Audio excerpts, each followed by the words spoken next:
Tom Buckholtz received a doctorate in physics from the University of California, Berkeley, after receiving a bachelor's degree in mathematics from Caltech. Tom's career, research, and publications include contributions to fields including physics, mathematics, computer science, the information age, software licensing, organizational development, service science, and innovation. As a Ronin Institute Research Associate, Tom discusses in today's seminar results from a decade of research that offers solutions to 3 8-year-old physics challenges to describe new and possibly all elementary particles, to describe the nature of dark matter, and point to explain several eras in the evolution of the universe. So, Tom, let's go to your recorded monologue. And then we'll do dialogue afterward. For sure. So I will stop recording at this point and switch to the recorded monologue.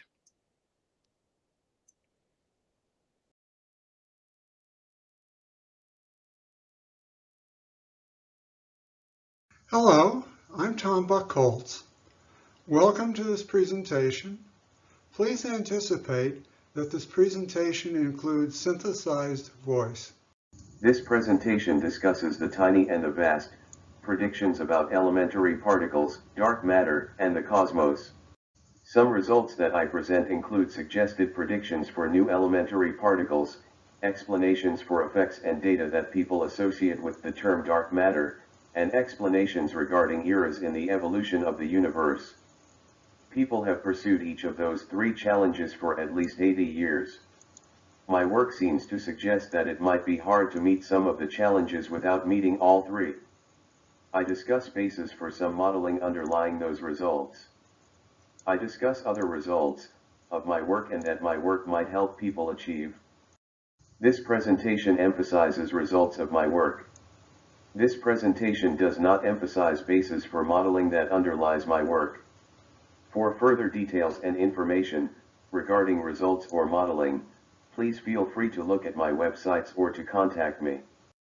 My work suggests an analog for elementary particles to the periodic table of chemical elements. The periodic table shows organizing principles, such as atomic number. The table also alludes to properties, such as types of chemical reactions. The table does not show fundamental constituents. Each of most, if not all, of the blocks associates with more than one isotope. This slide reflects aspects of some displays that allude to all known elementary particles. My work suggests this table of elementary particles. Here, I show all known particles and some particles that other people suggest. The column with label sigma equals 2s provides a spine.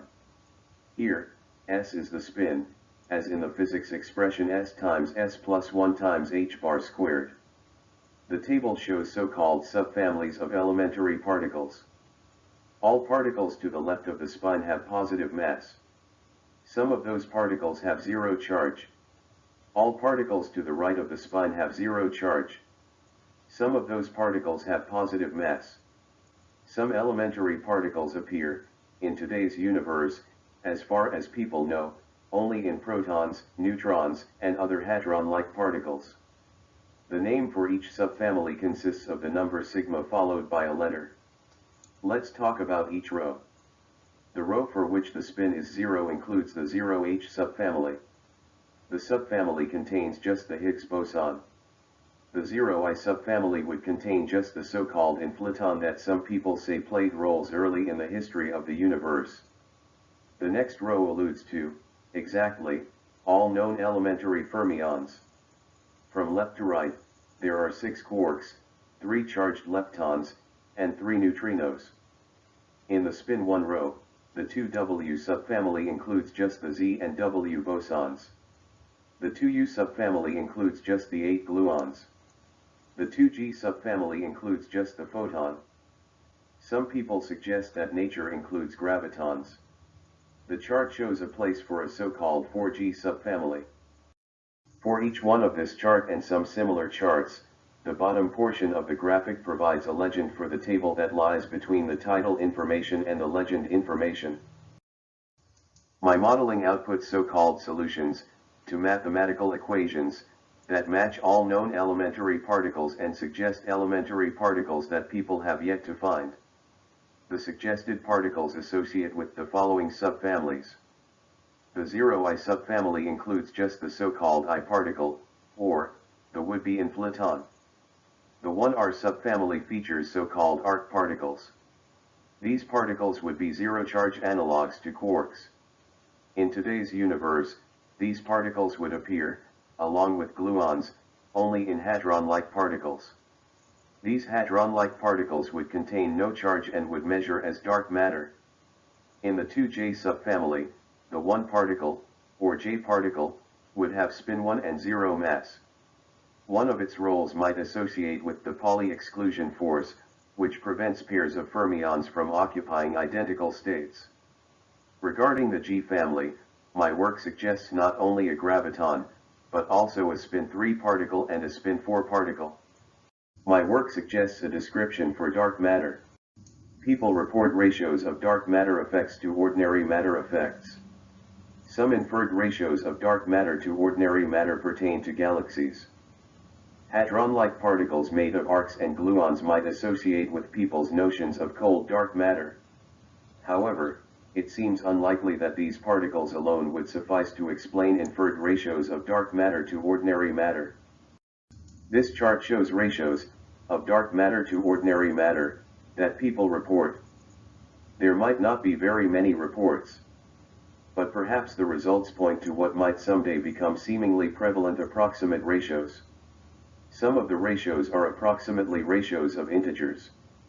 The first ratio, of densities of the universe, is some with more than 5 to 1. My modeling suggests bases for these ratios. My work suggests that nature includes so-called isomers of the set of all elementary particles except G-family particles. I associate, with each isomer, the stuff made from that isomer's elementary particles. The stuff associating with one isomer includes ordinary matter. I use the term isomer 0 to name this isomer. Isomer 0 includes some arc plus gluon hadron-like particles. Stuff made from isomer 0 arc plus gluon particles measures as dark matter. All of the stuff associating with the 5 additional isomers measures as dark matter. An isomer does not have its own copy of G-family elementary particles. To a first approximation, one might say that the stuff associating with each isomer includes the isomer's own instance of photons. One might say that one instance of gravity connects the 6 isomers. The isomers can differ by how, for charged leptons, the generations match up with the masses. Stuff associating with 4 isomers, so-called isomers 1, 2, 4, and 5, evolves quickly into cold dark matter. So-called isomer 3 stuff evolves similarly to the stuff associating with the isomer that includes ordinary matter. These notions might suffice to explain ratios. The notions might suffice to explain other phenomena, including aspects of the Milky Way galaxy. This chart depicts, regarding densities of the universe, relative amounts of ordinary matter stuff and various components of dark matter stuff. Note the 6 parallel bars, of which the uppermost one associates with isomer 0. The blue portion of the bar associates with ordinary matter. For each of the 6 isomers, the black portion of the bar associates with that isomer's arcs plus gluons.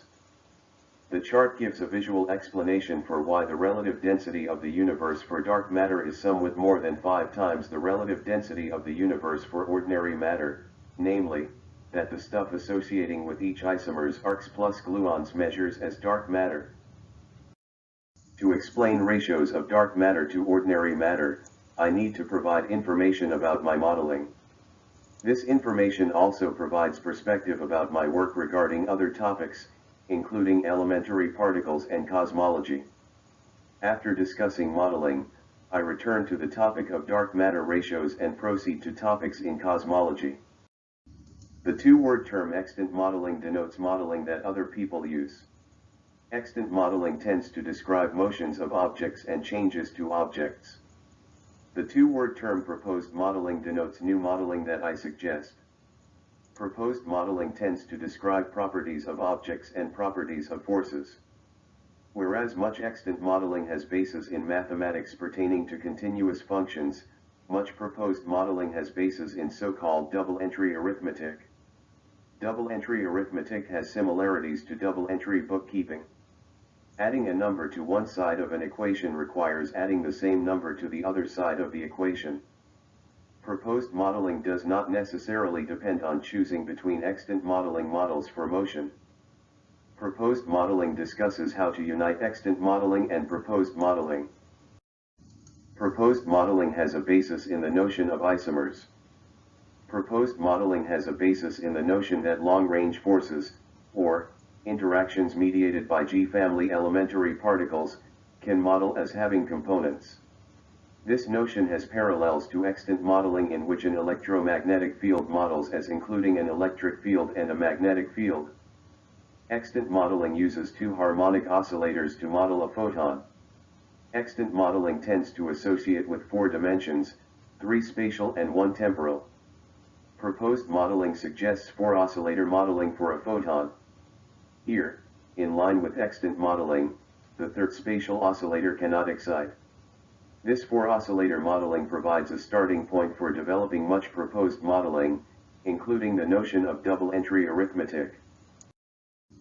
This chart features some proposed modeling components of 2G, or electromagnetism or photons, and of 4G, or gravity or gravitons. The components sigma g gamma are solutions to double-entry arithmetic equations. For example, 4G4 associates with, in many situations, most of gravity.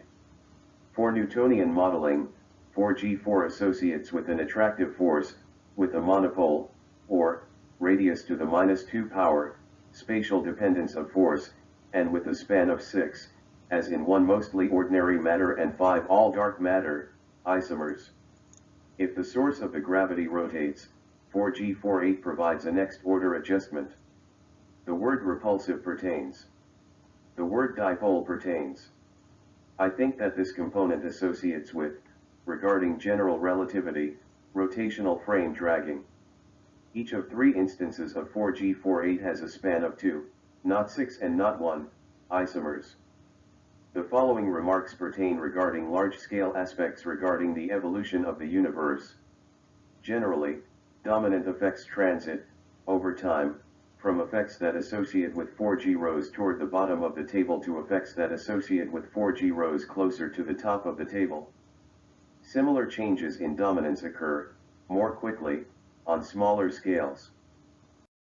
This chart shows solutions to double-entry arithmetic equations that associate with all of the elementary particles to which proposed modeling points. Each of the rows 2G through 8G associates with more than one solution. The parameter n sub eta0 associates with whether the relevant particles can model as not being entangled. Let's return to the topic of dark matter. Let's also discuss galaxy formation. This chart shows ratios of dark matter to ordinary matter that people report. Generally, my work seems to explain these results. My work associates with the 5:1 ratio of densities of the universe. Some observations pertain to galaxy clusters.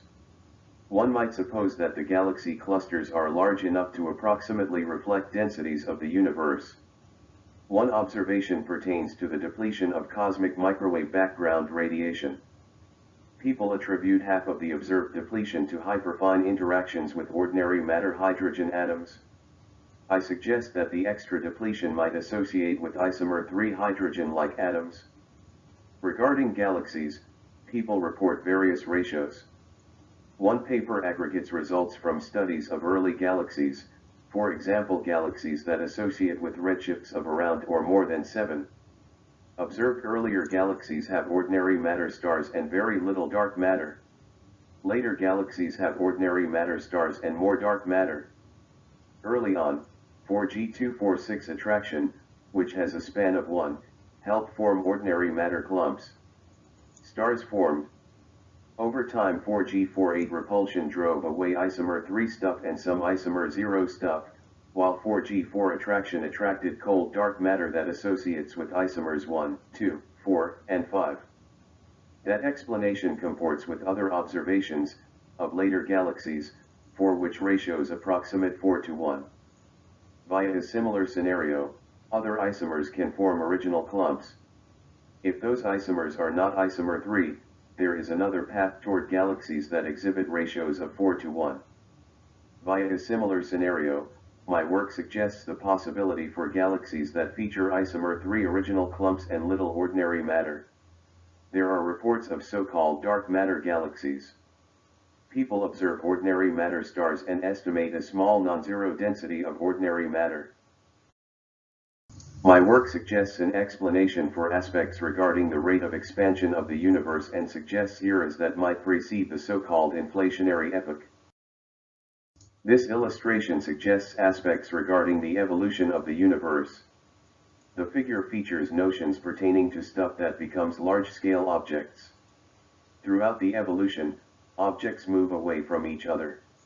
After inflation, rates of separation decrease. After some billions of years, rates of separation increase. This chart shows some extant modeling notions regarding the rate of separation of neighboring clumps. As far as I know, no observations directly pertain to the would-be era of inflation or the existence of an inflaton. This chart shows results from proposed modeling. The results have bases in components of 4G and in elementary particles that I suggest. The chart suggests two eras that might precede inflation. The chart embraces the notion of an inflationary epoch. My work suggests an explanation for the notion that extant modeling seems to underestimate recent increases in the rate of separation of large clumps. Extant modeling might use modeling that, in effect, extrapolates from modeling that associates with the era of decreasing rate of separation. Proposed modeling associates the dominant effect for that past era with 4G246, or quadrupole, attraction. The span of an instance of 4G246 is one isomer. Proposed modeling associates the dominant effect for the current era of increasing rate of separation with 4G48, or dipole, repulsion. The span of an instance of 4G48 is two isomers. Proposed modeling suggests that the actual repulsion is, essentially, twice as much as extant modeling might suggest. Proposed modeling suggests other results and suggests possible ways to resolve some other instances in which observations and extant modeling might not agree. This slide suggests a relationship between two ratios. One ratio is, for two electrons, the ratio of electrostatic repulsion to gravitational attraction. The other ratio is that of the mass of the tau, which is a charged lepton, to the mass of the electron, which is also a charged lepton. This relationship, along with other aspects of proposed modeling, suggests that charge and mass, or electromagnetism and gravity, might be more interrelated than extant modeling might suggest. My work suggests a formula that might interrelate the masses of the 9 known charged elementary fermions. The two charts show logarithms base 10, each of a mass divided by the mass of the electron. The leftmost chart might seem not to exhibit a useful pattern. The rightmost chart replaces information about quarks with information about geometric means of masses of pairs of quarks.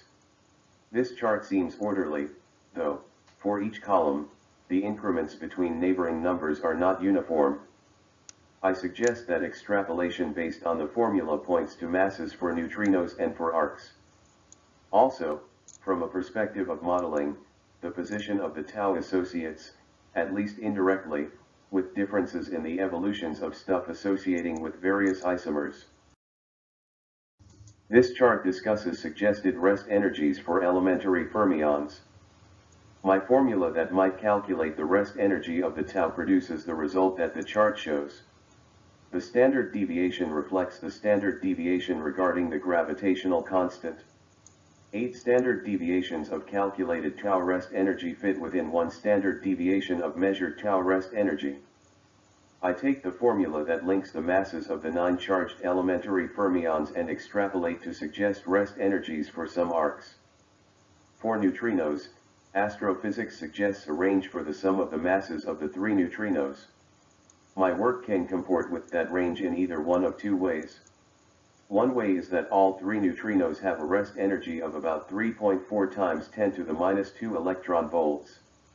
Another way is that 2 neutrinos have that rest energy and 1 neutrino has a smaller rest energy, perhaps the number shown in the orange column or the number in a footnote. Extant modeling might suggest excluding the former choice, but let's not discuss here making such a choice. This chart suggests a formula for the rest masses for elementary bosons other than G-family bosons. Each of the 5 terms seems to be quadratic in a parameter. For zero-mass bosons, the formula is exact. The best known non-zero mass, as of the year 2020, is that of the Z boson. Based on that mass, the formula predicts masses, for the Higgs and W bosons, that are, respectively, within 2 and 4 experimental standard deviations of the experimental nominal value. My work points to possible relationships between properties of objects. For example, the modeling suggests a relationship, for the tau and electron, between charge and mass. My work suggests a catalog of properties of objects. Here the parameter lambda indexes properties, such as charge and mass, that the modeling associates with so-called spatial aspects. For lambda equals 2, 4, 6, and 8, lambda associates with twice the spin of a G-family force. The spatial aspects include notions related to isomers. In the chart, charge associates with lambda equals 2 and 14. Active gravitational energy associates with lambda equals 4 and 12. Angular momentum associates with lambda equals 8 and 10. For elementary fermions, generation associates with lambda equals 6. The chart shows symbols, I of I2 and I4, for isomers. For purposes of this presentation, the number I4 is 0. The number I2 associates with my numbering for the 6 isomers that this presentation discusses. Each isomer associates with its own instance of 2G2. 2G2 associates with interactions with charge. We say that each instance of 2G2 associates with its own instance of charge. The notion of non-zero I4 might associate with the dark energy stuff and with a possible explanation for dark energy density of the universe. Regarding lambda equals 0, the parameter n sub USA 0 pertains. For elementary fermions, n sub USA 0 associates with whether the particles have non-zero charge. For other objects, n sub USA 0 associates with whether the particles have non-zero mass. Similarly, lambda t indexes some properties, including, for quarks and arcs, color charge. For elementary particles, n sub UTA 0 associates with whether a particle can model as not entangled. People have opportunities to explain data. Let's look at some opportunities for which my work might offer bases for explanations. For most of these opportunities, the slides that I show suggest bases for explanations. Here are some opportunities related to elementary particles and small objects. An observation regarding hyperfine transitions regarding positronium suggests that extant theory might not adequately describe energy levels. People are producing and starting to study so-called polycrystals. People say that they do not understand the origin of baryony symmetry. My work might associate with a lack, in nature, of so-called magnetic monopoles. Here are some opportunities related to large-scale phenomena. For each of some large-scale clumping of stuff and some clumping of stuff within galaxy clusters, people report observations for which people say that extant modeling does not work adequately well. Here are some opportunities related to galaxies. People studied gravitational effects, associated with nearby galaxies, on components of individual galaxies. People report discrepancies between what they would expect, based on extant modeling, to observe and what they observe. Perhaps my notions of isomers and 4G components can provide some insight. People report observations of galaxies that seem to have stopped accruing matter. Maybe isomers and 4G48 repulsion can help explain a lack of further nearby material to accrue. People study aspects within the Milky Way. A study of so-called stellar stream GD1 and its dynamics suggests that there should be an object of a certain size that impacted the dynamics. People have not found the object. Given that I think that some isomer 3 dark matter objects are similar to ordinary matter objects, proposed modeling may offer an explanation. People study inhomogeneities regarding Milky Way dark matter. My notion of some similarities between some dark matter and ordinary matter might help here also. If you are viewing this presentation during a live seminar, a time for discussion may be about to begin. This presentation suggested advances regarding 2 sets of physics challenges. One set features describing elementary particles that people have yet to find and describing dark matter. One set features explaining cosmology and astrophysics data that people have yet to explain and predicting cosmology and astrophysics data that people have yet to obtain. My explanations regarding cosmology and astrophysics data offer the possibility that my descriptions of new particles and dark matter have merit. Compared to other attempts to address the challenges, the following notions seem to pertain. My work seems to feature more reuse of extant concepts and modeling. My modeling seems to feature simpler mathematics. My work seems to explain otherwise unexplained data. This presentation discussed highlights of my work. For further details and information, please feel free to look at my websites or to contact me. Thank you for your interest in the tiny and the vast, predictions about elementary particles, dark matter, and the cosmos.